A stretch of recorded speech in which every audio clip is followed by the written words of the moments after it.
Okay, Bismillah Rahman Rahim. Welcome to another episode of online counseling, in which we are going to discuss today. We will discuss the possibility of studying in China. Okay, so like yesterday we did education in Pakistan. Today we are going to do education in China. Uh, so the good news is that we are helping our students gain admission in Chinese universities from January 2025, and this is again one of our great achievements. When we are really eager to see students go to more affordable options, options that are affordable but which are just as good as education in any Western country. So now, without further delay, let me first tell you a little bit about China. What you need to know, and what are the advantages of being in China. So China, if you know, China is called the land of the dragon. It is the largest country in the world after Russia and Canada. It has the second largest population in the world. Um, Second largest. At one time, China used to be the largest until fairly recently. I think a year back. Until a year back, it used to be the largest country by population. But today, China is the second largest. The largest country by population now is India. So the capital of China, of course, is Beijing, and China is bigger than the United States, of course, so that makes it a very big country. It has a very old civilization. It is believed that it's a 4,000-year-old civilization. Now, what are the advantages to you of being in China? Uh, you can visit China throughout the year. We are Pakistanis, so Pakistan has always had very good relations with China. China is our defense partner, our economic partner, and therefore, if when you go to China, you will be treated as very nicely. You will be treated as a friend, and you will be treated as a student from a friendly country. So, that is the thing. Let me now turn towards the education in China. Chinese education system. Oh yes, one thing I forgot to tell you, which is also very important. The size of the Chinese economy. Until 1992, China, there were only a few things that actually came from China. Uh, I clearly remember there used to be the Chinese ruler, the scale. We used to call it the futa. So because it had because it was always 1 foot in length, so that used to come from China, and some crockery used to come from China, and that was it. Made in China was only a few things before 1992. In 1992, China experienced an economic growth rate of 6%. It was it was an astounding growth rate given the size of China and the population of China, and from that point on, the Chinese economy never looked back. 6% growth, then 7% growth. Every year since 1992, Chinese economy has been experiencing massive growth. So what does that mean for us? It means that China needs people to carry out the various functions that are to be performed in that economy. The largest economy in the world is the United States. United States makes products, goods and services worth $21 trillion each year. Don't hold me to that. Do check. But it's the largest economy in the world. The second largest economy in the world for a long time used to be Japan, and then Germany, and then South Korea. China was nowhere there. But I remember in 1992, I think the size of the American economy was 12 trillion and Japan was 1 trillion, so Japan was the second largest. But today, Chinese economy, China produces goods worth 17 or 18 trillion dollars a year. So it's the second largest economy in the world. Some of the best universities of the Western countries, they have their campuses in China. For example, I just give you an example. Tsinghua University. Okay, Tsinghua University is in China, and Tsinghua University is basically the Asia campus of Stanford University. So students who cannot afford to go to Stanford University, they sometimes apply to Tsinghua University, and they get just the same quality of education. So likewise, Harvard also, I believe, has a branch there, and a lot of other universities. The university that I did my bachelor's from, it was an American university that is now permanently located, that has moved. It is American, but it has permanently moved to China, and it is in China. So just as, now keep in mind, just as there are top universities, there are leagues of top universities in USA. Now in USA, when you think about top universities, you think about the Ivy Leagues. Yeah, the Ivy Leagues are the top universities, but they are not the only universities that are highly competitive. There are more, but the most prestigious league, of course, is the Ivy League. Likewise in China, now you can note that down. Likewise in China, there is a league of top universities which was founded in 1998. That league is called the C9 League. Okay, when you say top universities in America, you think about what? You think about Ivy League. When you talk about top universities in UK, you think about the Russell's Group. Russell Group is a group of 24 universities. Bristol is included. Birmingham is included. They're the top universities. So C9 League has, as the name tells you, 9 universities, which are the top universities of China, and they include what by one, if I can tell you: Fudan University, Shanghai Jiaotong University, Harbin Institute of Technology, Nanjing, Peking, Tsinghua, as I mentioned, University of Science and Technology of China, Zhejiang University, and Zhejiang University. So these are the top 9 universities of China, and they represent the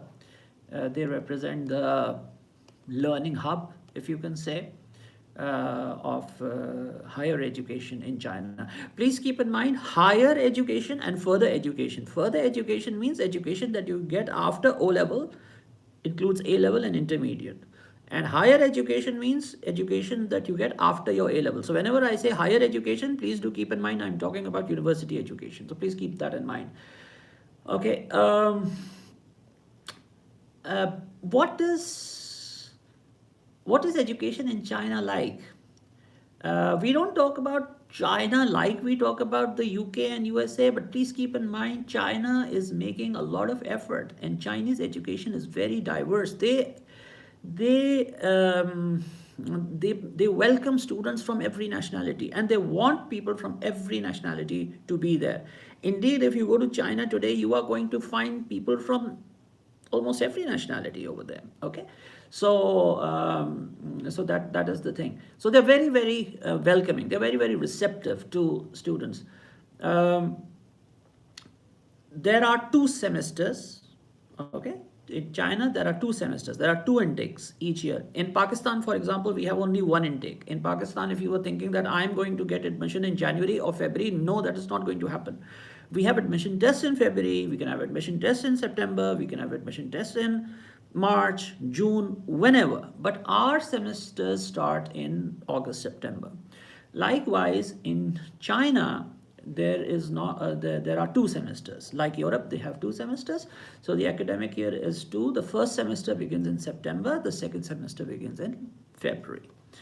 Okay, and each semester is then divided into 20 weeks, and each week has 6 school days. Keep one thing in mind: China has a lot of holidays, off days, and they really would uh, encourage students to enjoy, uh, go around, go from one city to another city. Transportation network in China is very strong.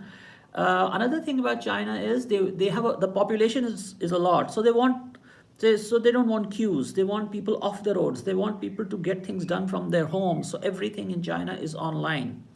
Purchasing is online, payments are online, so things are a lot of things have been transferred to the online mode.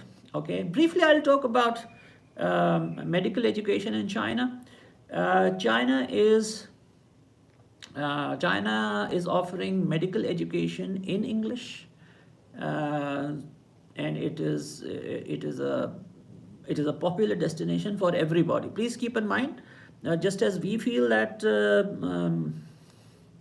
we need better options, people in Western countries also think that they need better options to study. If not better options, they want to experience a different environment. They want to experience a different country in which they can go and they can learn new things. So that is also a reason why people come to China. Okay. So again, as I said, China is a very popular destination. There is a university called the China Medical University, and that is also very popular. But there are many more. Okay. China is also very advanced when it comes to engineering. Okay. Uh, Now let's come to language, the Chinese language. Please keep in mind, whichever country you go to, you will have to learn their language in order to survive in their environment. So in China, when you go to China, you have to learn their language too, and there are various courses which I will talk to you about. Okay. Okay, so as I said, many US schools are present in China. Okay, and China offers many advantages to its students. Um, China Medical University, if I talk about that university right now, China Medical University has produced about 52,000 doctors so far. Okay, I will say that in this video, we are not endorsing any single university. Okay, we are just looking at what advantage a student will get studying anywhere in China. Okay, and we try our level best to get you in universities of your choice in China. So what you have to do is that you have to do your research, you have to do your what you want to study, where you want to study in China, what you think are the advantages are. Shanghai and Beijing are two most popular destinations. That is something that I can share with you. They are two of the most popular destinations, and among students who want to go for higher education. A lot of investment is being made in campuses. A lot of investment is being made in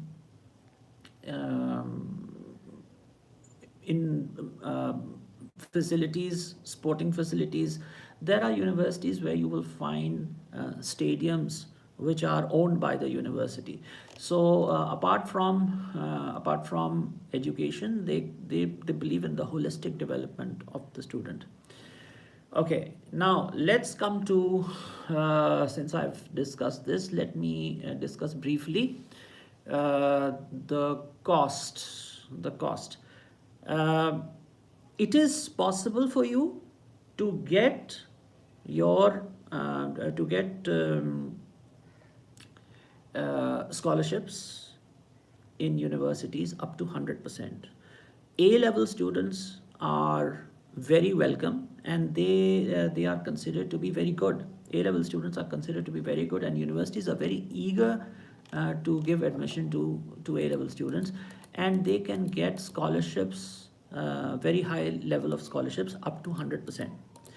But please keep in mind, up to 100% scholarship does not mean that you will not have any cost associated with going to China or studying in China. So roughly, after scholarship, you must keep in mind a budget of this. This is very rough. It changes from location to location and from university to university. But you must keep a budget of around 1 million rupees per year in your mind. I'm very certain that you will end up saving about 2.5 lakh in that.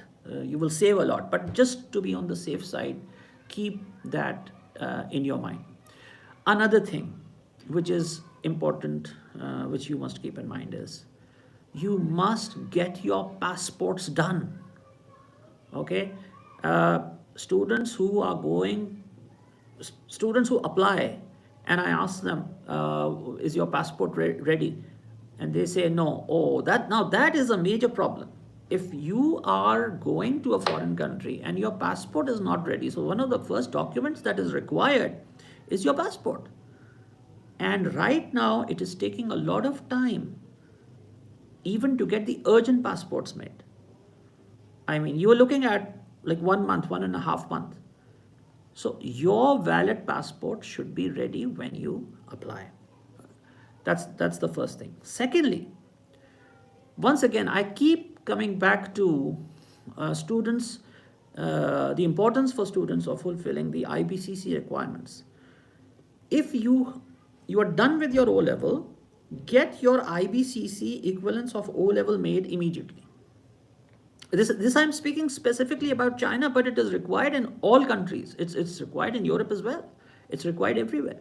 So get your IBCC made. After your, you still have time. So after your A level exam, or after your mock exam, you will be busy. So after your A level exam, no problem. After your A level exam, if you have your documentation ready, then it's not very difficult to get your application processed in time for the September intake. Okay, so but just keep things ready. Two very important documents: your IBCC equivalents and your passport, and also give IELTS.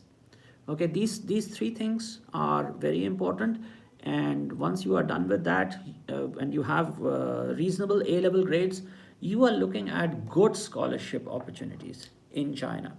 Chinese education is recognized throughout the world.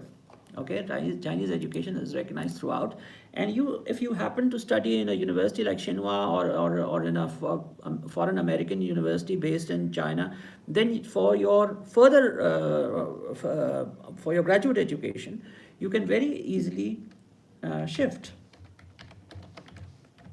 there. Please do remember that some fees you will have to give for processing. That part of the fees may be charged in dollars, but it's not a lot. It's all included in that package that I told you about, the 1 million rupees per year. Let me just tell you a little bit about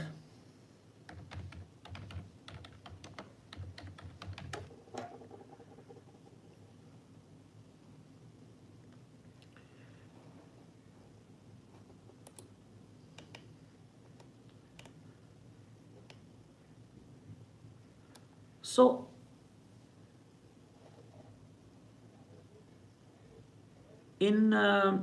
when you are studying, there are levels of the Chinese language which you will be studying when you are in China.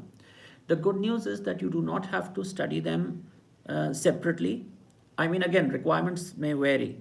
Some schools might say that you need to study them separately. Some will do it concurrently. Concurrently means that you will get into the semester and you will start studying, but they will teach you the Chinese language simultaneously. But some universities will require you to do the language separately. Now, the courses will be mostly taught in English, but there are Chinese medium courses as well. So it's up to the student. Of course, students who go from Pakistan after A level, they will choose the English taught programs. But please do keep in mind, again, in every country, if you need to survive, you need to learn their language, and you need to be able to communicate with people in their language. It is important at every step of the way. You need advantage in a country, you need to know the language. So there are levels of the language, of the Chinese language. So those levels are called the HSK levels. And if you are studying in the undergraduate program, then I will advise you to do the HSK level 4 to 6. So that is the level which is required. There are also entry requirements for the languages, which we can discuss for different universities and depending upon the different areas. So to sum it up, all degrees are available in China. Computer science, a lot of you want to do computer sciences. China is an excellent place for computer sciences. A lot of you want to do, let's say, a business administration, a very good business administration education. A lot of you are thinking about medicine, options to study medicine. China is an excellent opportunity for medicine. Some of my students are studying there. They are very happy. They are very satisfied with the level of education that they are getting. And Chinese medicine degrees are also fully recognized in Pakistan. Some students go abroad and they study medicine in, I don't want to name any particular country, but let's say in Central Asia, they go and study. Now that's good. But you need to check if those are recognized in your country. And some Central Asian degrees are not recognized here, even though their education is very good, but they are not recognized here. But that is not a problem with China. Chinese medical education is very well recognized here. So once again, I encourage students to apply to China. We will be giving you full support, full service, advice on the visa. We don't process visa, but we will guide you, advise you wherever we can, wherever possible, and please fulfill these requirements. If you fulfill these requirements, then you are set for starting your term in China in September. Okay, I hope this was useful. If you have any further questions, you can leave them in the box, or you can write to me. I will leave my email in the description here, and I hope that you go to China. Okay, thank you very much indeed. Take care.